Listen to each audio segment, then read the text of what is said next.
그래서 여러분들 그 코인 엑스체인지 들어보셨죠? 요즘 핫한 그 크립토 커런시를 우리나라에서 그 거래하고 사고 팔고 할 수 있게 하는 그런 대표적인 회사 중에 하나고요. 거기에 그 우리 CSO Chief Strategy Officer로 일을 하고 계신 앤디 킴이 나오셔서 이 발표 자료 좀 올려주세요. 그 Trends in Cryptocurrency Exchange Markets 전 세계 여러 개들이 있는데 그런 것들도 이제 트렌드도 말씀해 주시고 코인원의 Competitive Advantage가 뭔지에 대해서 말씀을 해주시겠습니다. 우리 뜨거운 박수로 앤디 킴을 환영해 주시죠. 저쪽 가면은 하고 요거.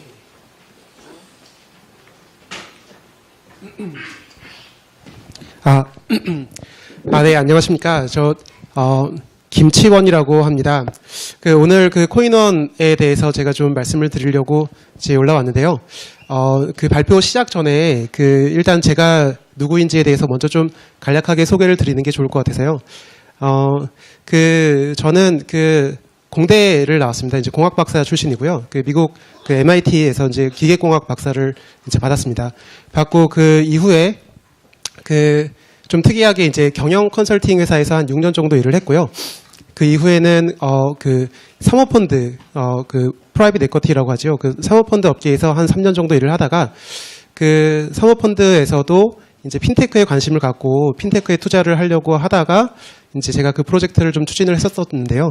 그러다가 이제 데일리 금융그룹하고 이제 연이 닿았습니다. 그래서 데일리 금융그룹은 이제 코인원을 가지고 있는 모회사지요. 그래서 다양한 핀테크 사업을 영위를 하고 있는데, 그래서 데일리 금융그룹으로 아예 그냥 옮겨서 일을 하자라고 싶어서 이제 올해 1월서부터 이제 데일리 금융그룹에서 이제 운영본부장 CEO를 맡고 이렇게 있었습니다. 있다가 이제 계속 다양한 핀테크 사업들 간의 어떤 협업이 필요하고 그다음에 거래소 측면에서도 체계적인 전략 수립이 필요하다는 판단 하에 이제 올해 한 4월서부터 이제 코인원의 CSO를 겸직을 하게 되었습니다. 그래서 이제 오늘 사실 차명훈 대표가 이제 거래소에 대해서 발표를 하기로 돼 있었는데 제가 이제 대신 좀 이렇게 발표를 하게 되었고요. 오늘 좀 드릴 말씀은 아까 이제 어제나 오늘 들으셨던 다른 블록체인 관련된 테크놀로지 이런 거보다는 이제 거래소, 그러니까 블록체인이 만들어내는 프로덕트지요. 코인이라는 이 암호화폐의 거래소 측면에서 이제 시장이 어떻게 트렌드가 형성이 되었고 과거에는 어떻게 이제 좀 진행이 됐고 향후에는 어떻게 진행이 될 것인지, 그 다음에 이제 그 안에서의 경쟁자들은 각각 어떻게 움직이고 있는지, 그리고 마지막에는 저희 코인원에 대해서 조금 그 장점에 대해서 약간은 홍보스럽습니다만은 좀 말씀드리는 자리를 갖도록 하겠습니다. 조금 글자가 작습니다만은 좀 내용이 좀 많습니다만은 제가 차근차근 설명을 좀 드려보겠습니다. 그러니까 2017년 2월서부터 한 1년 지금까지 한 1년 정도, 1년 좀 넘는 기간 동안 국내 크립토 커런시 익스체인지 마켓에 대해서 좀 한 페이지로 정리를 해봤습니다. 잘 아시는 분들도 있을 텐데 한눈에 보시면은 조금 전체적인 양상이 좀 보이시지 않을까 싶고요.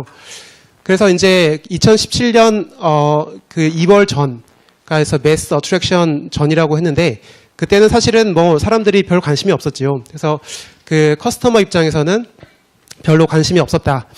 그리고 2017년 3월서부터 한 8월 정도 사이에는 이제 고위험 추구하는 어떤 약간 코인의 선호를 가지고 있었던 일부 투자자들이 이제 투자를 하기 시작을 했다라고 보이고요. 그 다음에 이제 2017년 9월서부터 2018년 한 1월 중순까지는 너도 나도 마치 2000년대의 펀드 시장 붐을 연상케 하는 너도 나도 고등학생 어머니 할머니 전부 다 이렇게 다 마켓에다가 투자를 했던 시절이 있었고요. 그리고 이제 2018년 1월서부터 마켓이 좀 크래시하기 시작을 했지요. 그래서 이제 새로운 신규 어떤 고객들이 많이 사라졌습니다. 많이 사라졌고, 그리고 이제 2018년 3월서부터는 기존 고객들이 이제 일부가 거래를 지속하는 이런 형태가 되었고요. 그래서 이제 여기 하나씩 설명을 드리면은 이제 2017년 7월 정도 이제 9월서부터는 뭐 알트코인이 좀 시장에 등장을 했고, 그리고 2018년 후반서부터는, 아까 2018년 1월 후반서부터는 이제 알트코인이 오히려 이제 비트코인이 아닌 다른 코인들이 오히려 더 많은 시장에서 볼륨을 가져가는 이런 현상이 있었습니다. 있고 그 익스체인지 입장에서는 보면은 뭐 2017년 한 8월까지는 이제 국내 거래소들이 주로 이제 거래가 되었고, 그 다음에 이제 2017년 후반기에 사실은 업비트가 등장을 했죠. 업비트가 좀 늦게 등장을 했고, 그리고 이제 외국계 익스체인지들 2018년서부터는 이제 국내 고객들이 외국으로 많이 나가는 이런 현상이 좀 발견이 되었습니다. 그리고 그래서 이제 전반적으로 보았을 때 경쟁의 양상, 저희 거래소 입장에서 봤을 때 경쟁의 양상은 2017년에는 약간 국내 어떤 규제, 그러니까 2017년 말에는 국내 어떤 규제 기관들이 굉장히 말이 많았었죠. 그래서 이런저런 요구를 거래소에 많이 했고, 그런 거래소들은 그런 요구에 맞추는, 그래서 이제 어떤 세큐리티나 또는 어떤 컴플라이언스를 맞추는 이런 활동들을 많이 했고, 그리고 신규 고객들을 이제 신규 고객 유입이 많으니까 신규 고객 유입을 조금이라도 더 확보하려는 이런 전략들을 많이 폈습니다. 그래서 이제 그게 어떻게 보면 경쟁의 양상이었고, 근데 이제 그 경쟁의 양상이 약간 프라이스 크래시가 있으면서 약간 변했습니다. 변해가지고 지금은 어떻게 보면은 이제 신규 고객을 모으는 거는 사실 상당히 좀 많이 어려워졌고, 그러다 보니까 기존 고객들을 위주로 이제 어떻게 하면은 트랜잭션 볼륨을 늘릴 거냐, 이러한 부분들에 대해서 이제 많이들 생각하고, 이제 그러한 부분 위주로의 전략들이 이제 경쟁사들 사이에서도 나오는 것 같습니다. 그래서 이렇게 뭐 좀 복잡하지만은 전체적으로 한번 좀 짚어보았고요. 그래서 지금 현재의 어떤 트랜잭션 볼륨이 어떠하냐, 향후에는 어떻게 될 것 같으냐에 대해서 아주 간단하게 한번 짚어보도록 하겠습니다. 이 그래프를 먼저 좀 잘 이해를 해주시면 좋을 것 같고요. 2011년서부터 2018년까지 이제 트랜잭션 볼륨에 대해서 그려놓은 거고, 여기 이 빨간 선 이후의 거는 그냥 일러스트레이션입니다. 이거는 실제 데이터는 아니고요. 제가 좀 이따 설명드리도록 하고요. 빨간색 선은 알트코인 퍼센티지를 나타내고 있고요. 알트코인, 그러니까 비트코인과 그 이외의 코인들의 비중이 어떻게 변화를 하고 있느냐에 대해서 오른쪽 바를 보시면 될 것 같고, 그리고 이제 조금 짙은 녹색은 알트코인의 마켓캡, 좀 연한 녹색은 이제 비트코인의 마켓캡이 되겠습니다.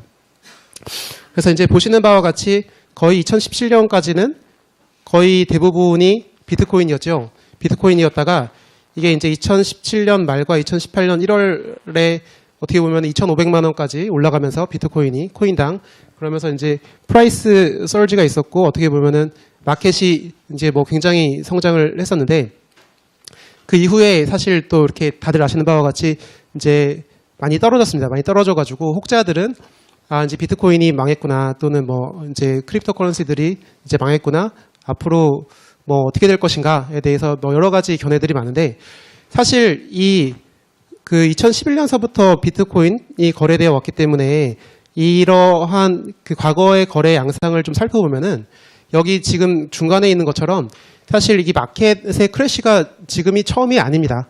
마켓의 크래시가 사실 과거에도 굉장히 많이 있었고요. 마켓이 이제 부밍했었던 적도 굉장히 마찬가지로 똑같은 숫자로 많이 있습니다. 그러니까 즉 보면은 2012년에도 여기 그래프 잘 보시면은 요 짧은 순간에 굉장히 많은 사실은 어떻게 보면은 상승이 있었거든요. 그 상승이 있고, 상승 직후에 마찬가지로 하락이 있었습니다. 하락이 있고, 근데 이제 그때 하락이 리커버 되는 데까지는 약 한 1년 정도, 12개월 정도 걸렸었고요. 그 다음에 두 번째로 2013년과 2014년 사이에 있었던 약간 그때의 붐도 바로 다음에 크래시가 있었고, 이게 적어도 회복되는데 한 3개월 이상 걸렸다라고 이제 그때 보이고요. 그 다음에 이제 2014년서부터 2016년 사이에 어떻게 보면은 상승기에도 상승 이후에, 크래시 이후에 한 20개월 정도의 하강기가 있었습니다. 그런데 전체적으로 보면 이러한 상승과 하강이 마치 거의 눈에 보이지 않을 정도로 전체적으로는 굉장히 상승한 추세에 있고, 그래서 이제 지금도 마찬가지로 이제 상승을 한번 했다가 하락을 했습니다. 이제 요거를 보았을 때 어떻게 해석을 할 수 있겠느냐? 일단은 지금 현재의 마켓 소강기는 좀 한동안 갈 것 같다. 한동안 가지면은 이게 과거의 관행으로 그냥 단순히 비추어 보았을 때는 한 3개월에서 20개월 사이, 즉 뭐 너무 뭐 긴 거 아니냐라고 말씀하실 수도 있겠지만은 대략 한 6개월에서 한 1년 정도 사이는 이제 과거의 어떤 관행을 보았을 때, 과거의 어떤 마켓 비헤비어를 보았을 때 지속되지 않겠느냐라는 것이 그냥 아주 뭐 그 기초적인 수준의 어떤 분석이 될 것 같고요. 그리고 그래서 이제 저희가 이렇게 그림을 그려 놓았습니다. 이게 아주 좀 그래주얼한 다운턴이 있지 않겠느냐? 한 1년 정도 길면. 그리고 이제 알트코인의 비중은 앞으로 계속 늘어날 것이다라고 이제 생각을 하는 거죠. 자, 이러하게 이제 그 시장이 어떻게 될 것인가에 대해서 간단하게 짚어보았고요. 우리나라에서 보았을 때 이제 비트코인과 이 크립토 커런시 거래소가 굉장히 이제 핫한데 전 세계적으로 보았을 때 우리나라가 어느 정도 위치에 있는가를 한번 나타낼 수 있는 제 그래프가 되겠습니다. 2017년서부터 이제 2018년 4월까지 10월서부터 4월까지 이제 국가별로 피아트 투 크립토 그리고 크립토 투 크립토 거래소의 어떤 비중 전체적으로 볼륨을 좀 분석을 해놓은 건데요. 보시는 바와 같이 이제 김치 프리미엄이 많았을 때 2018년 1월달 정부가 김치 프리미엄 잡으려고 노력을 많이 했죠. 그래서 성공적으로 잡았다라고 생각이 되는데 어쨌든 김치 프리미엄이 높을 때는 한국 시장, 그러니까 한국 원화로 거래되는 크립토 커런시가 한 30% 정도 이상 전체 시장에서 전 세계에서 가장 큰 시장이었다. 그렇게 말씀을 드리고 지금은 이제 USD가 가장 큽니다. USD가 가장 크고 이제 한국이 14%이고 그 다음에 이제 일본이 6%, 그 다음에 이제 뭐 다른 나라들이 있고 USDT라고 하는 부분, 그러니까 저희가 이제 여기서부터 여기까지는 통상적으로 C2C 마켓이라고 불리우는 약간 시장입니다. 네네. F2C는 피아트 크립토라고 해서 그러니까 원화 또는 달러 또는 각국의 어떤 법정 화폐로 크립토 커런시를 사는 그런 마켓. 이제 우리나라 마켓들은 대부분 F2C 마켓이고요. C2C는 이제 마치 바이낸스처럼 비트코인으로 뭐 이더리움을 산다든지 비트코인으로 리플을 산다든지 그래서 이제 크립토를 가지고 크립토를 사는 이런 마켓이 되겠습니다. 그래서 이제 보면은 그 마켓이 사실 조금 굉장히 커 보이거든요. 사실은 이게 커먼 C2C가 보면 글로벌 거래소들 보면은 C2C로 하는 데들이 많고 이제 그런 애들이 굉장히 커 보이는데 사실 그 안에 잘 들여다보면은 17% 정도는 사실은 USD 테더라고 해가지고 이제 가격이 이제 USD랑 매칭되어 있는 코인을 가지고 거래를 하는 C2C는 사실은 USD 달러라고 볼 수 있거든요. 이제 그러한 특수성이 있는 어떤 마켓은 17% 정도 되기 때문에 순수한 C2C에서 걷어낸다라고 생각을 하고 그리고 이제 BTC에 보면은 이 마켓, 그러니까 비트코인으로 다른 알트코인을 사는 요 마켓 중에서 사실 이제 중국이 위안화로 거래하는 걸 금지해가지고 생긴 시장이 이 중에 한 60% 정도가 됩니다. 사실은 그래서 이제 중국 사람들의 마켓이라고 생각하면 되고요. 그래서 이제 나머지 한 2% 플러스 뭐 한 17%에 40% 정도 그래서 대략 한 전체 시장의 10% 정도 되는 게 사실은 순수한 C2C 마켓이다. 그래서 크립토 투 크립토 시장은 사실 굉장히 생각보다 작다라고 이제 말씀드릴 수 있겠고요. 그래서 보면은 미국 시장은 근데 이 USD는 미국을 의미하는 게 아닙니다. USD로 거래되는 코인을 얘기하는 거지. 그래서 사실은 지역적으로 보았을 때는 상당히 많은 나라로 구성이 되어 있을 것 같고요. 이런 것들을 다 감안해서 보면 우리나라가 제일 커요.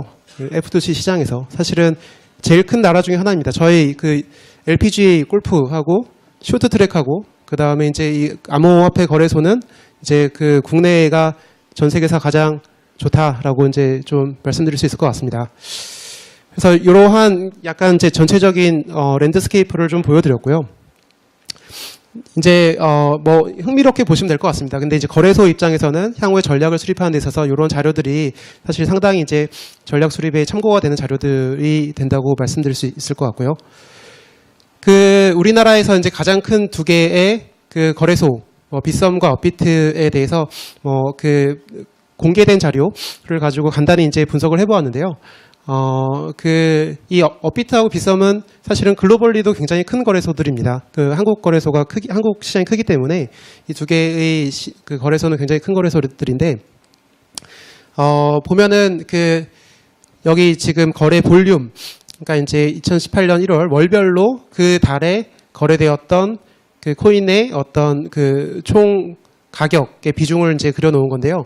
이제 빗썸 같은 경우는 보면은 리플과 EOS와 퀀텀, 뭐 약간 특히 이제 리플과 EOS가 그 전체 거래량의 절반 정도를 이제 항상 차지를 해서 어떻게 보면 약간 효자 종목이었죠. 효자 종목으로서 이제 빗썸의 가치 창출에 많이 기여를 했고, 이제 업비트 같은 경우에는 뭐 조금 더 다양합니다. 사실은 업비트는 그 C2C가 굉장히 많이 있기 때문에 요 아더스가 굉장히 좀 길긴 한데, 하지만 이제 약간 메이저 코인들이 몇 개가 있고, 하지만 약간 메이저 코인들이 약간 바뀌는 듯한 형태를 보입니다. 그러니까 신규 상장의 효과를 많이 보았다라고 볼 수 있을 것 같고요. 그래서 어쨌든 요 두 가지 이제 우리나라에서 이제 가장 큰, 전 세계에서도 가장 또 크고 의미 있는 이 두 개 거래소는 우리 경쟁사긴 합니다만은 이렇게 약간 다른 양상을 보이면서 이제 시장에서 거래를 주도하고 있다라고 이제 좀 느껴집니다. 이러한 상황에서 그럼 거래소들이 어떠하게 향후에 이제 성장해 나갈 것인지에 대해서, 또는 대략적으로 제가 뭐 감히 경쟁사들을 평가할 수는 없겠습니다만은, 저희 이제 코인원 입장에서 보았을 때 경쟁사들은 어떤 방향으로 가고 있는 것일까라는 거를 조금 간단하게 한번 설명드려 보면은, 뭐 코인원과 업비트와 빗썸은 이제 일단 3사를 합치면 뭐 사실 우리나라의 시장의 대부분의 거래량을 가져가고 있고요.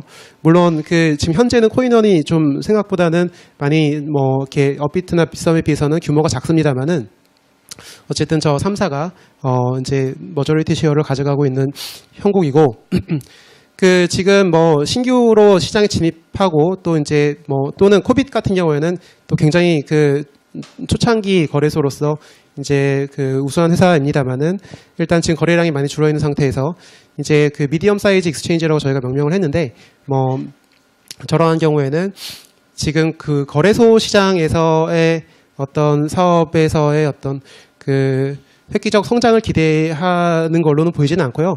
이제 거래소 시장을 기반으로 이제 다양한 유관 사업들, 뭐 송금이라든지 또는 뭐 해외 확장이라든지 또는 뭐 여러 가지 이제 크립토와 관련된 의미 있는 유관 사업들을 좀 펼치는 전략을 피고 있지 않나, 약간 이러한 관측이 좀 되고 있습니다.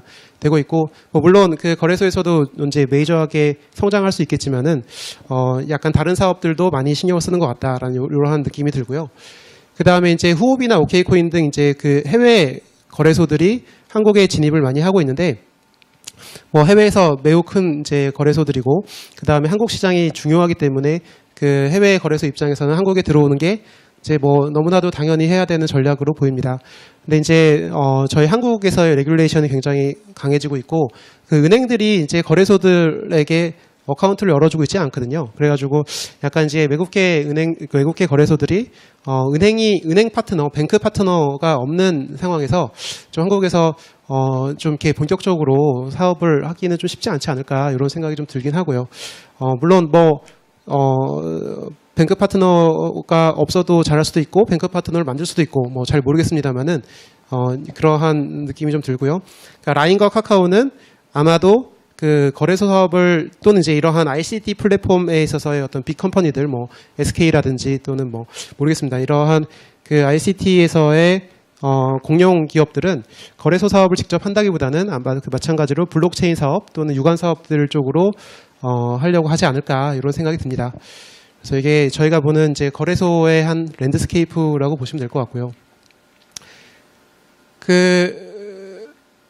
이 자리를 빌어서 이제 코인원에 대해서 간단히 좀 홍보를 드리도록 하겠습니다. 코인원은 사실 2014년 10월서부터 비트코인을 거래하던, 어떻게 보면 상당히 얼리 스테이지 플레이어입니다. 사실 숫자를 정확히 세어보니 3등이더라고요. 코빗과 뭐 그 다음에 이제 3등인데, 사실 거의 동시기에 열렸다고 보시면 되겠습니다. 그래서 초창기 어떤 코인 시장을 열었던 회사가 되겠고요.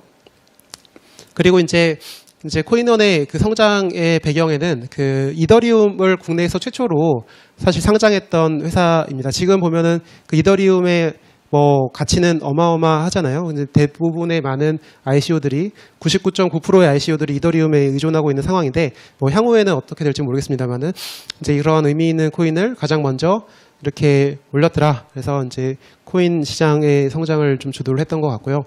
그리고 2017년 5월에는 이제 리플을 상장을 했는데 이제 공식적으로는 두 번째 상장입니다만 국내에서는 그 우리가 리플과 이제 오피셜 파트너십을 맺은 거는 처음이라고 합니다. 그래서 리플 상장을 하면서 그 이더리움과 리플이 이제 가격이 이제 또 상승을 하고 트랜잭션 볼륨이 늘어나면서 2017년 6월에는 이제 전 세계에서 사실은 두 번째로 그 많은 거래량을 가졌던 그런 거래소로 성장하기도 했었습니다. 네, 그렇게 했었고 그 다음에 계속 이제 이러저러한 그 우수한 코인들을 이제 올렸고 그 다음에 2017년 11월 달에는 하루에 그 거래량이 1조 원을 상회하는 그 기록을 달성하기도 했고요. 근데 이제 뭐 그 아까 서두에 말씀드린 대로 2018년이 지나면서 시장이 좀 이렇게 잠잠해지면서 그러면서 지금은 이제 거래량이 좀 많이 줄어든 상태라고 보시면 되겠습니다.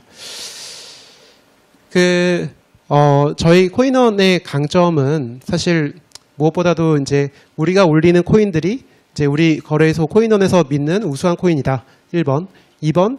그 어떤 거래소보다도 안전하다라고 이제 저희가 자부를 하고 있습니다. 그래서 왼쪽에 보시는 바와 같이 사실 전 세계적으로 수도 없이 많은 그런 거래소들이 해커들의 공격을 받고 이런 것들이 다 이제 언론에 이제 보도가 되었던 그래서 뭐 2014년서부터 뭐 한 1년 정도 또는 뭐 몇 개월 정도의 주기로 이제 잊혀질 때쯤 되면은 이제 해킹 사건들이 이렇게 뭐 나오는데요. 뭐 데이터 유출 사건이나 이런 것들이 이제 하나둘씩 나오는데 앞으로도 나올 거라고 생각합니다. 계속 이제 뭐 다양한 거래소들이 있고 그 다양한 거래소들이 이제 그 엔진들을 업그레이드하고 뭐 새로운 기술을 적용하고 하면서 분명히 이제 어떤 틈새들이 있을 텐데 해커들이 이제 그런 부분들을 비집고 들어올 거라고 생각되고 뭐 그 저희는 그 일단 차명훈 대표가 이제 화이트 해커 출신이어서 처음서부터 사실 굉장히 그 보안에 신경 쓴 거래소를 만들어 놓았습니다. 그래서 뭐 저희가 자부하기로는 파이낸셜 인스티튜션 레벨의 어떤 보안 시스템을 가지고 있고 그다음에 이제 구조적으로도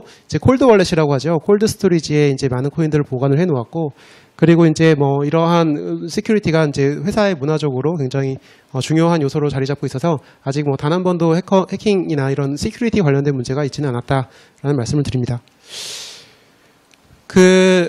앞으로는 어떻게 코인원이 성장을 할 거냐.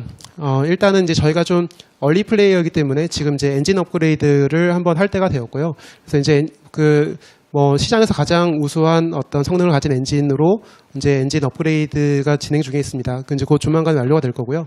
그리고 이제 피아트 크립토가 가장 중요하다 말씀드렸지만은 이제 크립토 투 크립토 시장도 마찬가지로 이제 간과할 수 없는 시장이기 때문에 저희가 그 크립토 투 크립토 시장에 진출을 할 계획을 가지고 있고 그리고 이제 그 여러 가지 그 글로벌 시장 그 한국이 지금 가장 크지만은 뭐 가장 큰 나라 중에 하나이지만은 이제 아직 그 뭐 저희 코인원 인도네시아 진출한 것처럼 동남아나 또는 이러한 또 유럽 또는 심지어 그리고 뭐 홍콩 뭐 각국의 나라 등으로 저희가 진출할 계획을 가지고 있고요.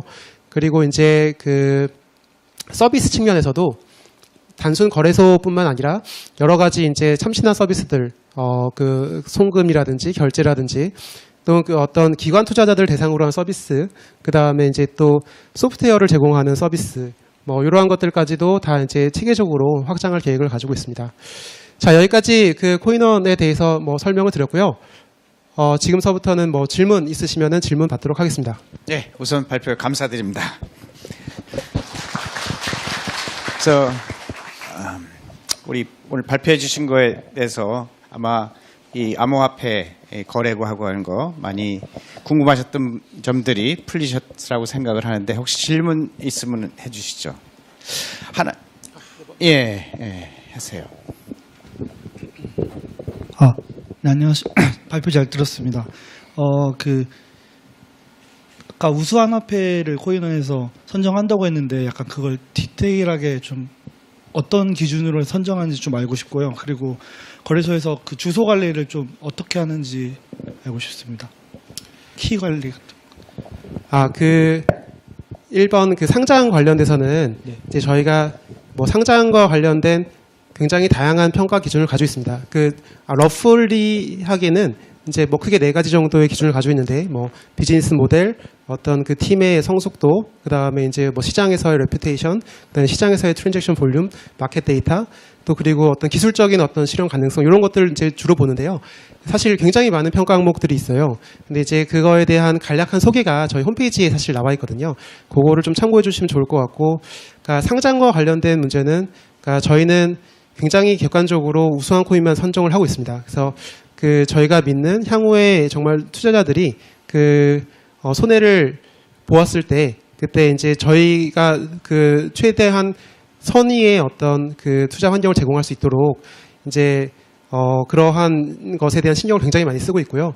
그래서 이제 저희가 선정하는 코인들은 어떻게 보면 코인원이 믿는 약간 우수한 코인이라고 보실 수 있을 정도로 이제 그렇게 운영을 하고 있습니다만은 상장과 관련된 어떤 내부 심사나 이런 부분들은 사실 기업 기밀에 속하는 부분입니다.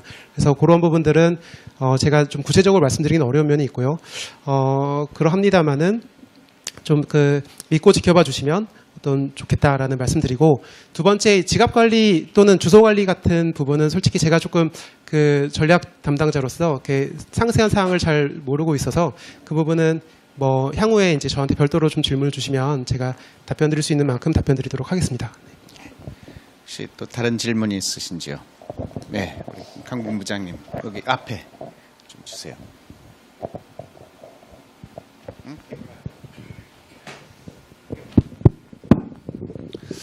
예, 발표 잘 들었습니다. 저희도 어떻게 보면 기관 투자가 일 수도 있는데요. 아까 얘기했던 일반 뭐 지난번에 있었던 여러 가지 투기적인 그런 부분 때문에 지금 실명화가 되고, 또 시중 금융기관도 상당히 소극적으로 지금 나오고 있습니다. 뭐 저희는 어떤 비트코인이라나 이런 어떤 이 가상 통화 이런 부분보다는 이쪽에 지금 블록체인 기술을 어떻게 뭐 사업에 쓸까? 그다음에 그 과정에 이제 코인이 활용이 될 수 있도록 앞으로 허용을 할 거냐 말 거냐. 다양한 아까 있었던 많은 어떤 코인들이 뭐 비트코인 외에도 그걸 가지고 예금을 예를 들면 비트코인을 받을 수 있냐, 보험료를 받을 수 있냐. 저희가 쇼핑몰을 운영을 하고 있습니다. 쇼핑몰에 물건을 살 때 비트코인이나 다양한 형태의 그런 코인을 받을 수 있도록 할 거냐 하는 게 하나가 있고, 또 하나는 지금 코인원처럼 다양한 거래소들이 있습니다. 저희도 지금 저희 중국 예금을 쓰는 고객이 1,500만 명입니다. 그래서 상당히 많은 어떤 사람들이 이용을 하고 있는데, 앞으로 이런 어떤 거래소와 우리 어떤 일반 뭐 어떻게 보면 시중은행이랑 똑같은 역할을 하고 있는 건데, 우리가 따로 거래소를 만들어야 될 시기가 올 수도 있을까? 미리 준비를 해야 되는가? 요즘 아무튼 이런저런 생각을 많이 하고 있어요.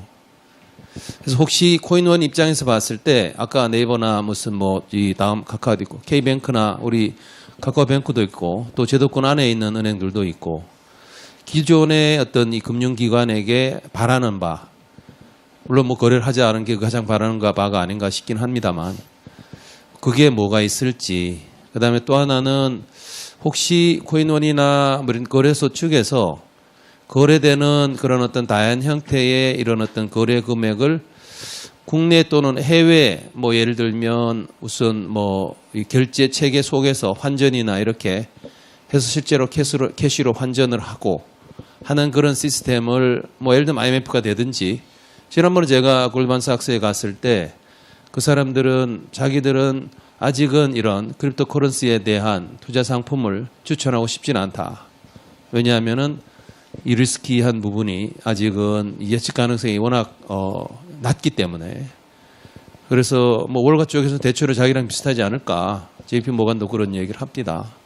그래서 아직은인데 혹시 이런 기관 뭐 투자 또는 이 제1금융권에 혹시 하시고 싶은 얘기가 있을지 궁금합니다. 굉장히 좋은 말씀 감사드리고요.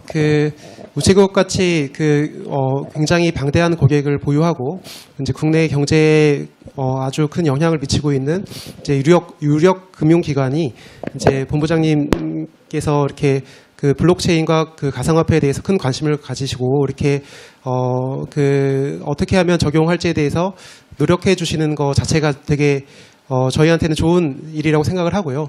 그 코인원은 그러니까 그 저희는 아주 많은 파트너들하고 파트너십을 맺고 이제 같이 사업을 영위를 하고 싶습니다. 꼭 그리고 이제 블록체인에서 제가 느끼는 바는 블록체인은 이제 나누면 커진다라는 게 금원이라고 하더라고요. 그 코인도 많이 나누면 나눌수록 가치가 상승하고 그다음에 기술도 나누면 나눌수록 커지는 약간 그 공유에 있어서의 가치 창출이 더 많다라고 생각을 이제 하고 실제로도 그러했다라고 이제 느껴지는데 우체국하고 코인원이 이제 저희 여기서 지금 어떤 것을 같이 할 수 있을지에 대해서 말씀드릴 수는 없겠습니다만은 그 별도로 이제 또 기회가 된다면은 제가 이제 그 뭐 이러저러한 여러 가지 시너지를 창출할 수 있을 것 같고요.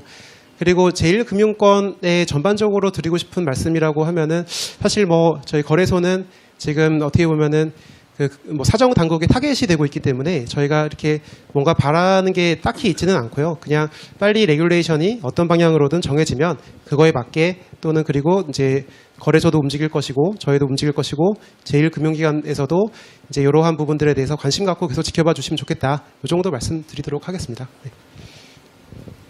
혹시 예 질문. 예. 네, 발표 정말 잘 들었습니다. 근데 제가 이제 거래소에 계시는 분 입장에서 좀 여쭤보고 싶은 거는 말씀하신 거에 따르면 결국 뭐 장기적인 텀을 두더라도 어쨌든 크립토 익스체인지의 마켓 사이즈나 거래량은 회복되실 거라고 생각하시는 거잖아요. 네, 장기적으로는 그렇습니다. 근데 당장은 일반 투자자들이 보기에 어떤 확신을 가질 만한 킬러 콘텐츠나 서비스가 없는 상황에서 후오비 같은 글로벌 플레이어들은 사실 뭐 인프라스트럭처라든지 프로토콜 또는 DF 투자에 되게 많은 돈을 쓰고 있는데 지금 하시는 것처럼 거래 중개 플랫폼으로서만 존재했을 때 과연 장기적으로 수천 개가 달하는 거래소들 사이에서 어떻게 BM을 유지할 수 있으실지 궁금해서 혹시 그런 쪽의 투자나 인큐베이팅에도 어떤 기업 내부적으로 고민하시는 게 있는지 궁금합니다. 네, 뭐 너무 당연한 말씀 주셨고요. 그 저희도 이제 거래소만을 사업을 영위할 생각은 사실은 없고, 그 이제 여기 있는 것처럼 다양한 사업으로 확장할 계획을 가지고 있습니다. 그래서 또 지역적으로도 확장하고 서비스 쪽으로도 확장을 하고, 그 다음에 마찬가지로 이제 꼭 코인원 레벨이 아니라 그 저희 이제 데일리 금융그룹 레벨에서도 저희 다양한 핀테크 사업을 이미 육성을 해 왔었습니다. 그래서 꼭 그 가상화폐 거래뿐만 아니라 핀테크랑 관련된 부분들은 저희가 사실 적극적으로 투자를 하고 있고 적극적으로 포용하고 있기 때문에 지금 블록체인과 가상화폐 쪽으로의 다양한 어떤 인큐베이팅, 엑셀러레이팅 또는 그 신규 코인에 대한 어떤 서포트 이런 것들은 다방면으로 계획을 하고 있고 진행하고 있습니다.